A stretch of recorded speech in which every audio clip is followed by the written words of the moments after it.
বন্ধুরা, ইরানের একটি ভুলের কারণে শুরু হলো এমন এক যুদ্ধ যা মুহূর্তের মধ্যে পুরো পৃথিবীকে আতঙ্কে ফেলে দিল। কিন্তু প্রশ্ন হলো, সেই ভুলটা আসলে কি ছিল?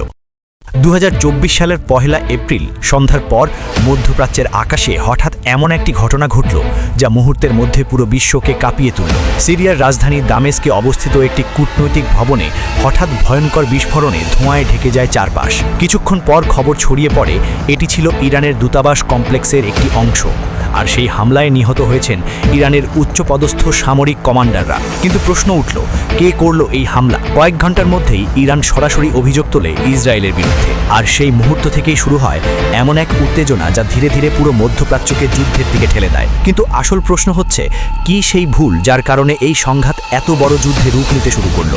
এই গল্প বুঝতে হলে আমাদের একটু পিছনে ফিরতে হবে। বন্ধুরা, আমার চ্যানেলে নতুন হলে চ্যানেলটি সাবস্ক্রাইব করে ফেলুন। ইরান এবং ইসরায়েলের সম্পর্ক কখনোই স্বাভাবিক ছিল না। বহু বছর ধরে দুই দেশ একে অপরকে সবচেয়ে বড় শত্রু হিসেবে দেখে আসছে। ইসরায়েল বিশ্বাস করে ইরান মধ্যপ্রাচ্যে তাদের নিরাপত্তার জন্য সবচেয়ে বড় হুমকি।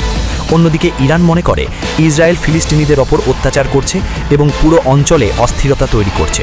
এই উত্তেজনা অনেক বছর ধরে চললেও বেশিরভাগ সময় তা সরাসরি যুদ্ধ পর্যন্ত পৌঁছায়নি।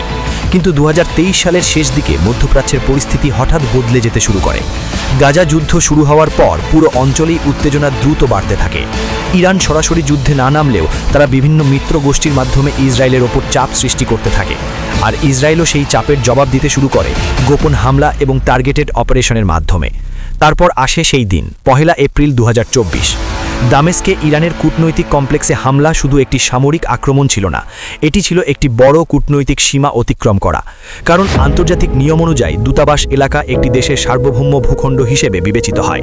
তাই এই হামলাকে ইরান শুধু একটি আক্রমণ হিসেবে দেখেনি, তারা এটিকে সরাসরি তাদের দেশের উপর আঘাত হিসেবে দেখেছে। আর এখানেই ঘটে সেই বড় ভুল যা পরিস্থিতিকে সম্পূর্ণ বদলে দেয়। অনেক বিশ্লেষকের মতে এই হামলার মাধ্যমে ইসরায়েল হয়তো একটি কৌশলগত লক্ষ্য পূরণ করতে চেয়েছিল, ইরানের গুরুত্বপূর্ণ সামরিক নেতাদের সরিয়ে দেওয়া। কিন্তু তারা হয়তো ভাবেনি যে এর প্রতিক্রিয়া এত বড় হতে পারে। হামলার কয়েকদিনের মধ্যেই ইরান ঘোষণা দেয় এই ঘটনার জবাব অবশ্যই দেওয়া হবে। পুরো বিশ্বের দৃষ্টি তখন মধ্যপ্রাচ্যের দিকে। সবাই ভাবছিল ইরান কি সত্যিই সরাসরি আক্রমণ করবে, নাকি আবার আগের মতোই সীমিত প্রতিক্রিয়া দেখাবে। কিন্তু 13 এপ্রিল 2024 রাতে পরিস্থিতি হঠাৎ বদলে যায়। সেই রাতে ইরান ইতিহাসে প্রথমবারের মতো সরাসরি ইসরায়েলের দিকে শত শত ড্রোন এবং মিসাইল ছুড়ে দেয়। আকাশ ভরে যায় ড্রোনের শব্দে, আর ইসরায়েলের প্রতিরক্ষা ব্যবস্থা একের পর এক মিসাইল আটকানোর চেষ্টা করতে থাকে। কয়েক ঘন্টার মধ্যেই সেই উত্তেজনাপূর্ণ মুহূর্ত, পুরো বিশ্ব যেন নিঃশ্বাস বন্ধ করে দেখছিল কি হতে যাচ্ছে। ইরান এবং ইসরায়েলের সংঘাত ছিল মূলত গোপন বা পরোক্ষ, কিন্তু এই আক্রমণের মাধ্যমে প্রথমবার দুই দেশ সরাসরি একে অপরকে আঘাত করতে শুরু করে।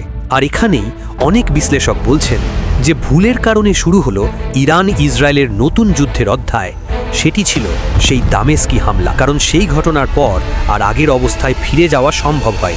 ইসরায়েলও পাল্টা হামলার পরিকল্পনা করতে শুরু করে। একই সময়ে আমেরিকা, ইউরোপ এবং অন্যান্য দেশ পরিস্থিতি শান্ত করার চেষ্টা করতে থাকে। কিন্তু মধ্যপ্রাচ্যের ইতিহাস বলে দেয়, যখনই উত্তেজনা একবার এত দূর চলে যায় তখন সেটিকে থামানো খুব সহজ হয় না। আর এই কারণেই আজও অনেক মানুষ প্রশ্ন করছে, এই যুদ্ধ কি আরও বড় সংঘাতে রূপ নেবে, নাকি কোনো এক সময় দুই পক্ষ আবার পিছিয়ে যাবে? মধ্যপ্রাচ্যের এই সংঘাত শুধু দুটি দেশের মধ্যে সীমাবদ্ধ নয়, এর সাথে জড়িয়ে আছে পুরো অঞ্চলের রাজনীতি, জ্বালানি বাজার এবং বিশ্ব শক্তিগুলোর স্বার্থ। তাই যখনই ইরান এবং ইসরায়েলের মধ্যে উত্তেজনা বাড়ে তার প্রভাব পড়ে পুরো পৃথিবীতে। আর এই কারণে সেই একদিনের একটি সিদ্ধান্ত, একটি হামলা আজও বিশ্ব রাজনীতির সবচেয়ে বড় আলোচনার বিষয় হয়ে আছে। আর সবচেয়ে অবাক করার বিষয় হলো, ইতিহাসে অনেক বড় যুদ্ধই শুরু হয়েছে এমন ছোট ছোট ভুল বা সিদ্ধান্ত থেকে যার পরিণতি তখন কেউ কল্পনাও করতে পারেনি। হয়তো ভবিষ্যতে ইতিহাসের বইয়ে লেখা থাকবে 2024 সালের সেই এপ্রিলের রাতই